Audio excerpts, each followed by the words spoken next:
शरद ऋतु का पर्व प्रायश्चित का दिन आ गया है। आज आइए हम प्रायश्चित का दिन और छुटकारे का अनुग्रह शीर्षक उपदेश के साथ परमेश्वर के वचन का अध्ययन करें। प्रायश्चित के दिन की उत्पत्ति उस समय से हुई जब इजरायलियों ने एक सोने के बछड़े की उपासना की, जब मूसा ने पहली 10 आज्ञाओं को प्राप्त किया था। उसने 10 आज्ञाओं की पत्थर की पट्टियों को पर्वत पर से पटक दिया और उस दिन 3,000 लोगों को मार डाला गया।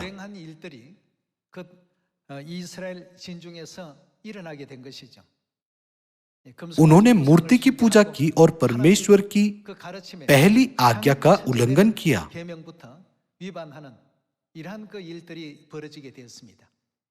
बाद में लोगों ने मूसा के द्वारा परमेश्वर की इच्छा को सुना, अपने पापों को सही ढंग से समझा और ईमानदारी से परमेश्वर से उनके सभी पापों को क्षमा करने के लिए कहा।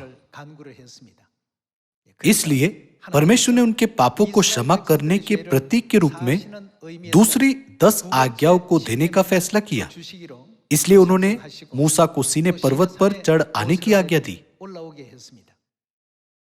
वह दिन पवित्र कैलेंडर के अनुसार 6वें महीने का पहला दिन था। उस दिन मूसा दूसरी बार सीने पर्वत पर चढ़ गया। 40 दिनों के उपवास के बाद मूसा दूसरी 10 आज्ञाओं के साथ नीचे आया।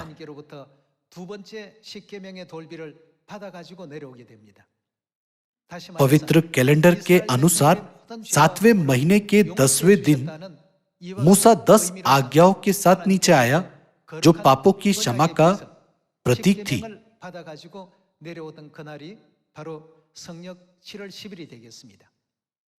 7वें महीने का 10वां दिन प्रायश्चित का दिन बन गया, एक ऐसा दिन जब परमेश्वर के अनुग्रह से सभी पाप क्षमा किए जाते हैं।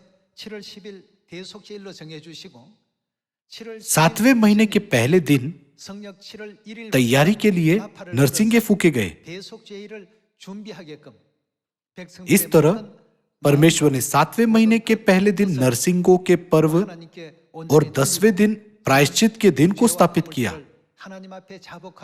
ताकि लोग अपने हृदयों को परमेश्वर की ओर फेर सके और अपने पापों से पश्चाताप कर सके।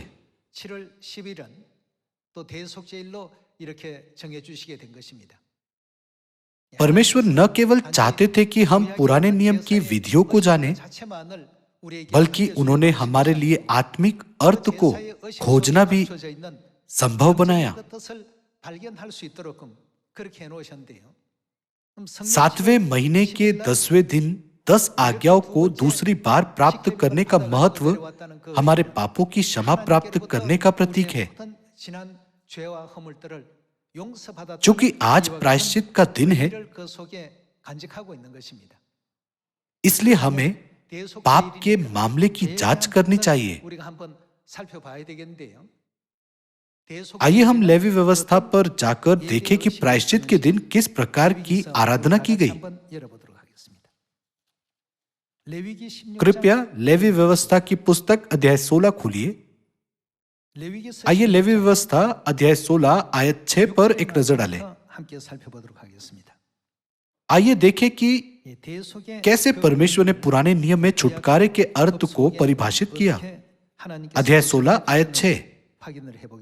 और हारून उस पाप बलि के बछड़े को जो उसी के लिए होगा चढ़ाकर अपने और अपने घराने के लिए प्रायश्चित करे, और उन दोनों बकरों को लेकर मिलाप वाले तंबू के द्वार पर यहोवा के सामने खड़ा करे, और हारून दोनों बकरों पर चिट्टियां डाले, एक चिट्ठी यहोवा के लिए और दूसरी अजाजेल के लिए हो, और जिस बकरे पर यहोवा के नाम की चिट्ठी निकले उसको हारून पाप बलि के लिए चढ़ाए, परंतु जिस बकरे पर अजाजेल के लिए चिट्ठी निकले वह यहोवा के सामने जीवित खड़ा किया जाए कि उससे प्रायश्चित किया जाए और वह अजाजेल के लिए जंगल में छोड़ा जाए। पुराने नियम के समय में प्रायश्चित के दिन याजक अपने और अपने घराने के लिए एक बैल बलि करते थे और 2 बकरों को चुनते थे।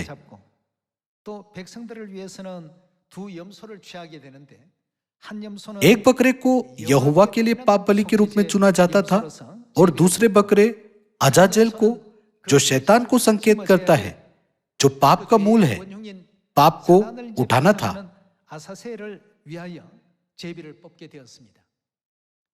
इस प्रकार 2 बकरों पर चिट्ठी डाली जाती थी, एक पर यहोवा के लिए पाप बलि के रूप में और दूसरे पर अजाजेल के रूप में। आइए यह पता लगाना जारी रखें कि इसके साथ क्या किया गया था। आइए हम आयत 20 पर जाएं। आइए आयत 20 देखें। जब वह पवित्र स्थान और मिलाप वाले तंबू और वेदी के लिए प्रायश्चित कर चुके, तब जीवित बकरे को आगे ले आए और हारून अपने दोनों हाथों को जीवित बकरे पर अर्थात अजाजेल पर रखकर इजरायलियों के सब अधर्म के कामों और उनके सब अपराधों अर्थात उनके सारे पापों को अंगीकार करे और उनको बकरे के सिर पर धरकर उसको किसी मनुष्य के हाथ जो इस काम के लिए तैयार हो जंगल में भेज के छुड़वा दे। वह बकरा उनके सब अधर्म के कामों को अपने ऊपर लादे हुए किसी निर्जन स्थान में उठा ले जाएगा, इसलिए वह मनुष्य उस बकरे को जंगल में छोड़ दे। जब अजाजेल जंगल में भेजा जाता था तो वहां भोजन नहीं होता था। अजाजेल बकरा इधर उधर भटकता था और आखिरकार वो जंगल में मर जाता था। हमें समझना चाहिए कि परमेश्वर ने इन प्रक्रियाओं को क्यों स्थापित किया। पाप सीधे तौर पर प्रायश्चित नहीं होता और गायब नहीं होता है। जब लोग पाप करते थे तो वे एक भेड़ या बकरा लाते थे और याजक के सामने अपना पाप स्वीकार करते थे। वे अपना पाप किस पर लादते थे?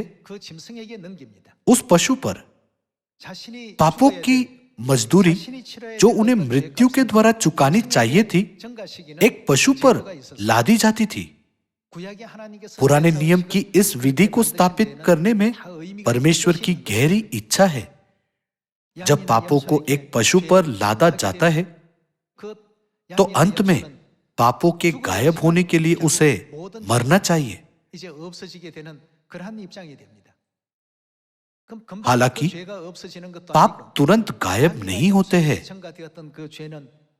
इसके बजाय वह पाप जो पशु पर लादे गए थे, 1 वर्ष के लिए पवित्र स्थान में रहते हैं। पशु का लहू जो पवित्र स्थान में वेदी पर रखा गया था, अंत में प्रायश्चित के दिन समाप्त हो जाता है। अस्थायी प्रायश्चित प्राप्त किया जाता था, लेकिन पूर्ण प्रायश्चित केवल प्रायश्चित के दिन ही हो सकता था।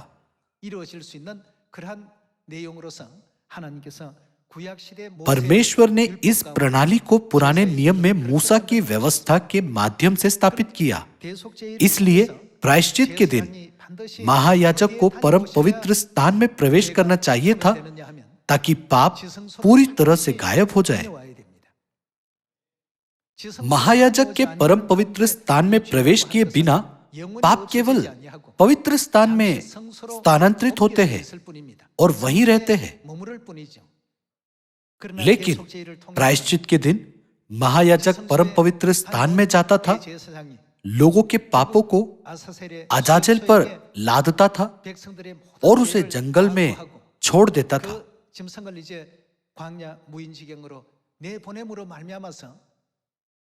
फिर पापों का क्या होता था? उन्हें अजाजेल पर सौंप दिया जाता था, जो शैतान को संकेत करता है, जो पाप का पिता है। फिर अजाजेल को जंगल में भेज दिया जाता था, जहां ना लोग होते थे और ना ही भोजन। अंत में अजाजेल मृत्यु की भूमि में भटकता था और वहां मर जाता था। यह पुराने नियम में व्यवस्था थी। जब हम पाप करते हैं और क्षमा के लिए परमेश्वर से प्रार्थना करते हैं, तो उस समय हमारे पाप पवित्र स्थान में स्थानांतरित हो जाते हैं। पवित्र स्थान बाइबल के अनुसार मसीह को संकेत करता है। परमेश्वर पवित्र स्थान की भूमिका को निभाते हैं। इस प्रकार सभी पाप अस्थायी रूप से परमेश्वर पर स्थानांतरित कर दिए जाते हैं, और जब वे हमारे शत्रु शैतान को सौंप दिए जाते हैं तो वे पूरी तरह से समाप्त हो जाते हैं। लेकिन एक आवश्यक प्रक्रिया है प्रायश्चित के दिन परम पवित्र स्थान में प्रवेश करना। क्या परमेश्वर ने यह नहीं कहा कि परम पवित्र स्थान की लंबाई, चौड़ाई और ऊंचाई समान होनी चाहिए?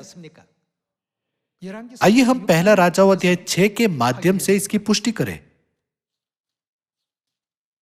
पहला राजाओं अध्याय 6 आयत 14।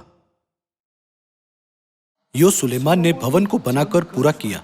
उसने भवन की दीवारों पर भीतर की ओर देवदारू की तख्ताबंदी की, और भवन के फर्श से छत तक दीवारों पर भीतर की ओर लकड़ी की तख्ताबंदी की, और भवन के फर्श को उसने सनोवर के तख्तों से बनाया। और भवन के पीछे की ओर भी उसने 20 हाथ की दूरी पर फर्श से ले दीवारों के ऊपर तक देवदारू की तख्ताबंदी की। इस प्रकार उसने परम पवित्र स्थान के लिए भवन की एक भीतरी कोठरी बनाई। पवित्र स्थान प्रवेश द्वार के करीब था और परम पवित्र स्थान अंदर था, इसलिए इसे भीतरी कोठरी कहा जाता है। आयत 17। उसके सामने का भवन अर्थात मंदिर की लंबाई 40 हाथ की थी। भवन की दीवारों पर भीतर की ओर देवदारू की लकड़ी की तख्ताबंदी थी, और उसमें कलियां और खिले हुए फूल खुदे थे। सब देवदारू ही था, पत्थर कुछ नहीं दिखाई पड़ता था। भवन के भीतर उसने एक पवित्र स्थान यहोवा की वाचा का संदूक रखने के लिए तैयार किया, और उस पवित्र स्थान की लंबाई, चौड़ाई और ऊंचाई 20-20 हाथ की थी। किसकी लंबाई, चौड़ाई और ऊंचाई बराबर थी? परम पवित्र स्थान की। वहां प्रवेश करने से ही हमारे पाप पूरी तरह से गायब हो सकते हैं, अन्यथा पाप पवित्र स्थान में ही बने रहेंगे। जैसा कि हमने सुलेमान के मंदिर के माध्यम से पुष्टि की कि परम पवित्र स्थान की लंबाई, चौड़ाई और ऊंचाई समान थी, यह दृश्य यूहन्ना के प्रकाशन में फिर से प्रकट होता है। आइए हम प्रकाशित वाक्य की पुस्तक अध्याय 21 पर जाएं। प्रकाशित वाक्य अध्याय 21 आयत 9। फिर जिन 7 स्वर्गदूतों के पास 7 अंतिम विपत्तियों से भरे हुए 7 कटोरे थे, उनमें से एक मेरे पास आया और मेरे साथ बातें करके कहा, इधर आ, मैं तुझे दुल्हन अर्थात मेमने की पत्नी दिखाऊंगा। तब वह मुझे आत्मा में एक बड़े और ऊंचे पहाड़ पर ले गया, और स्वर्गदूत ने उसे क्या दिखाया? पवित्र नगर यरूशलेम को स्वर्ग से परमेश्वर के पास से उतरते दिखाया। आयत 16। वह नगर अर्थात यरूशलेम वर्गाकार बसा हुआ था, और उसकी लंबाई चौड़ाई के बराबर थी, और उसने उस गज से नगर को नापा तो 750 कोस का निकला। चौड़ाई और ऊंचाई क्या है? उसकी लंबाई और चौड़ाई और ऊंचाई बराबर थी। प्रकाशित वाक्य अध्याय 21 के अनुसार पवित्र नगर यरूशलेम कैसा दिखता है? इसकी लंबाई, चौड़ाई और ऊंचाई बराबर है। गलातियों अध्याय 4 आयत 26 के अनुसार यरूशलेम किसे संकेत करती है? पर ऊपर की यरूशलेम स्वतंत्र है, और वह हमारी माता है। पुराने नियम की व्यवस्था के माध्यम से परमेश्वर ने हमें परम पवित्र स्थान का महत्व सिखाया। महायाजक वर्ष में केवल एक बार परम पवित्र स्थान में प्रवेश कर सकता था। इसमें प्रवेश किए बिना लोगों के पाप कभी भी गायब नहीं हो सकते थे।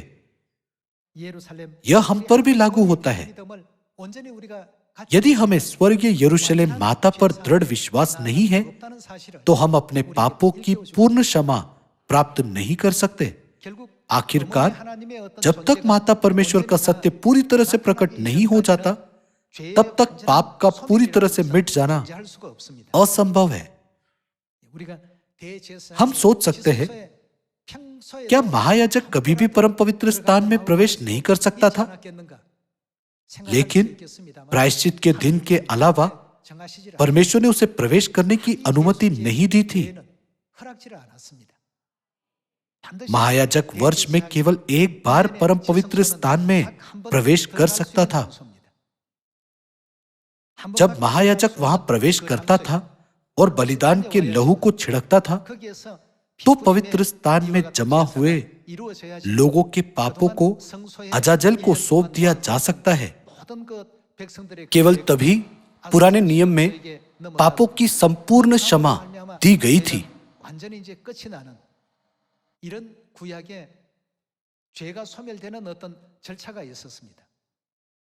इस संबंध में हमें कुछ सोचने की जरूरत है।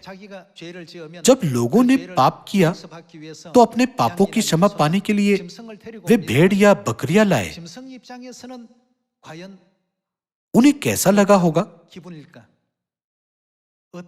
हमें इसके बारे में एक पल के लिए सोचने की जरूरत है। वह पशु किसे संकेत करते थे? क्या यह नहीं लिखा है कि पाप बलि के रूप में बलिदान किए गए पशु मसीह को संकेत करते हैं? परमेश्वर ने लिंग को भी अलग किया। फसह का मेमना क्या होना चाहिए?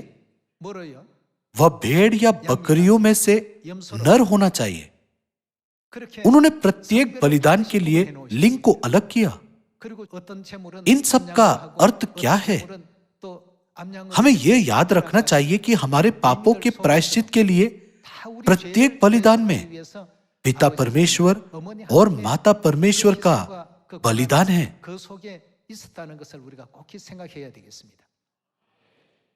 जब इजरायली पाप करते थे तो वे याजक के सामने अपने पापों को स्वीकार करते थे और यह कहते हुए एक भेड़ लाते थे, कृपया मेरे पापों को इस भेड़ पर डाल दीजिए। भेड़ के दृष्टिकोण से देखें तो यह जानते हुए कि वह मरने वाला है, वह कितना भयभीत हुआ होगा, यह कितना दर्दनाक होगा। हम लूका अध्याय 22 में मसीह के हृदय को समझ सकते हैं जो बलिदान का मेमना है।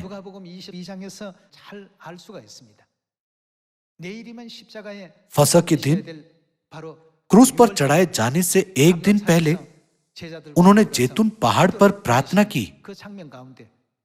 उनके माथे से टपकने वाले पसीने का क्या हुआ? उनका पसीना मानो लहू की बूंदों के समान था। अगले दिन क्रूस पर चढ़ाए जाने के बारे में सोचते हुए उन्होंने प्रार्थना की, हे पिता, यदि तू चाहे तो इस कटोरे को मेरे पास से हटा ले। प्रायश्चित के लिए बलिदान किए जाने वाले पशु हर दिन इसका अनुभव करते थे। भेड़ों पर इस तरह के दर्द को न डालने के लिए लोगों को पाप नहीं करना चाहिए। क्या यह सच नहीं है? यदि लोग पाप करते हैं तो वे पाप भेड़ या बकरियों पर डाले जाएंगे जो पिता और माता को संकेत करते हैं।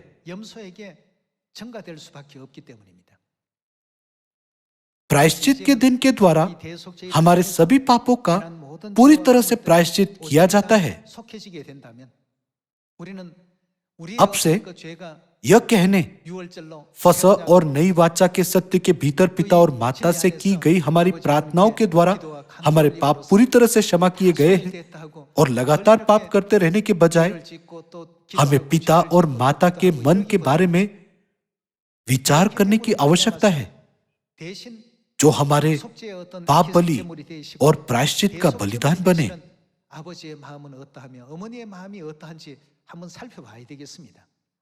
भेड़ क्या महसूस कर रही होगी?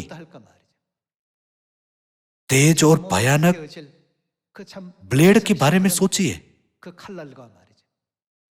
जैसे मेमना वध के लिए ले जाया जाता है, वैसे ही उसे उस मार्ग पर चलना पड़ता है जिस पर वह जाना नहीं चाहती। इसलिए परमेश्वर ने गंभीरता से हमसे कहा, पाप में न फंसो, पाप के न हो और फिर पाप के दास न बनो। यदि हम स्वयं अपने पापों से निपटते हैं तो हम समस्या को कम गंभीर मान सकते हैं, लेकिन हम हर दिन पिता और माता को ऐसा दर्द देते हैं। इजरायलियों ने दिन में 2 बार सुबह और दोपहर में बलिदान चढ़ाए।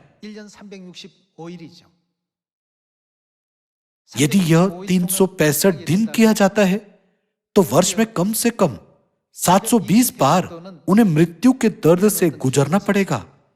वे उन पापों के लिए पाप बलि भी बन जाते हैं जो लोग प्रतिदिन करते हैं। यदि 100 लोग पाप करते हैं तो इसमें 100 और जुड़ जाता है, और यदि 1000 लोग पाप करते हैं तो इसमें 1000 और जुड़ जाता है। सभी लोगों, हमें छुड़ौती शब्द के बारे में वास्तव में सोचने की जरूरत है। यह हमारे अपने पापों को उठाने के बारे में नहीं है, बल्कि उन्हें किसी और को सौंपने के बारे में है। अपने पाप को स्थानांतरित करने वाला व्यक्ति इसके बारे में ज्यादा महसूस नहीं कर सकता है, क्योंकि वह मजदूरी का भुगतान नहीं कर रहा है।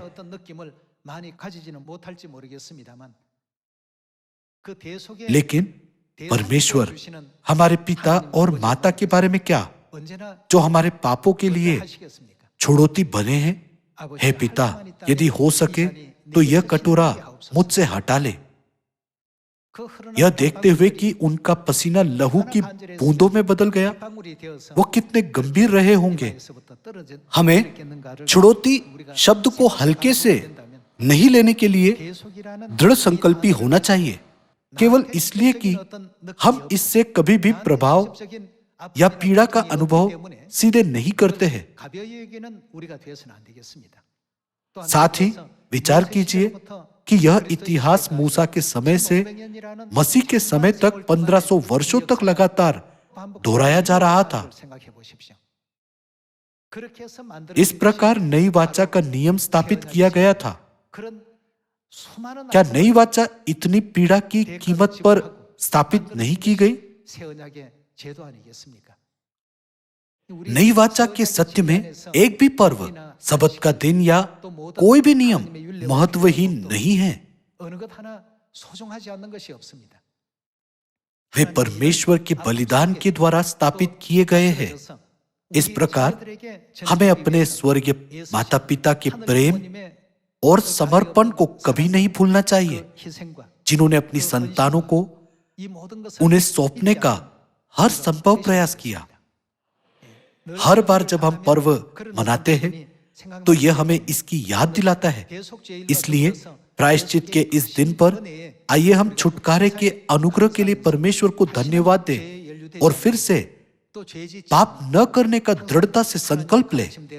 जैसे परमेश्वर ने हमें सिखाया है, हमें जगत की ज्योति और नमक बनना चाहिए और परमेश्वर द्वारा हमारे लिए बनाए गए मार्ग पर विश्वास पूर्वक चलना चाहिए।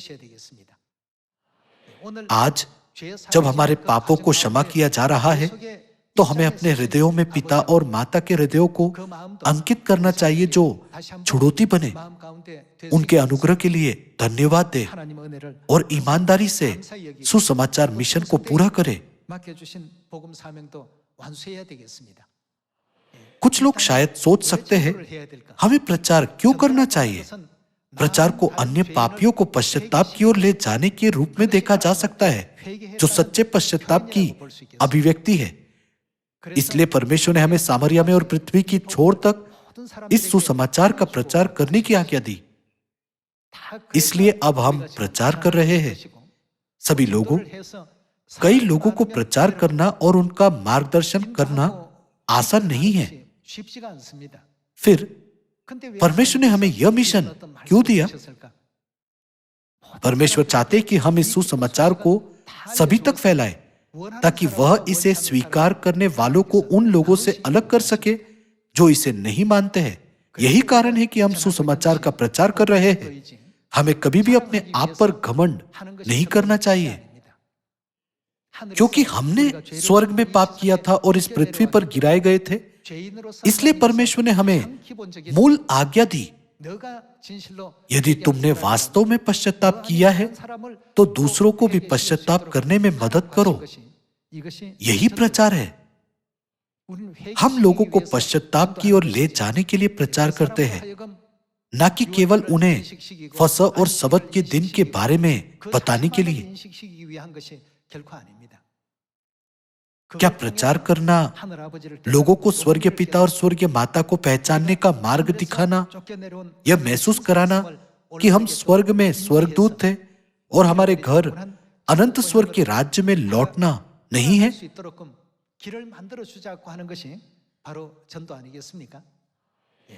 इस प्रायश्चित के दिन के माध्यम से सभी संतानों को पहले छुटकारे के अनुग्रह को महसूस करना चाहिए। हमारे स्वर्गीय पिता और स्वर्गीय माता के अनुग्रह पर विचार करते हुए, जिन्होंने क्रूस पर लहू बहाने तक हमारे पापों को उठाया, सभी सियोन परिवार को पूरे मन से सुसमाचार मिशन को पूरा करना चाहिए।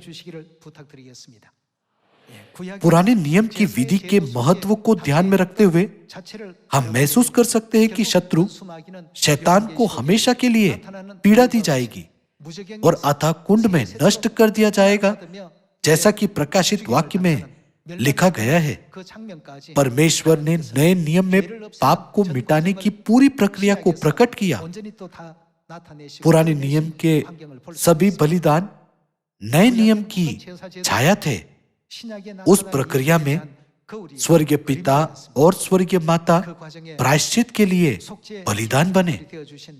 एक बार फिर मैं अपने स्वर्गीय परिवार के सभी सदस्यों से उनके बलिदानों को कभी नहीं भूलने के लिए कहना चाहूंगा। इसके द्वारा मैं आज के उपदेश को समाप्त करना चाहूंगा। आपका बहुत बहुत धन्यवाद।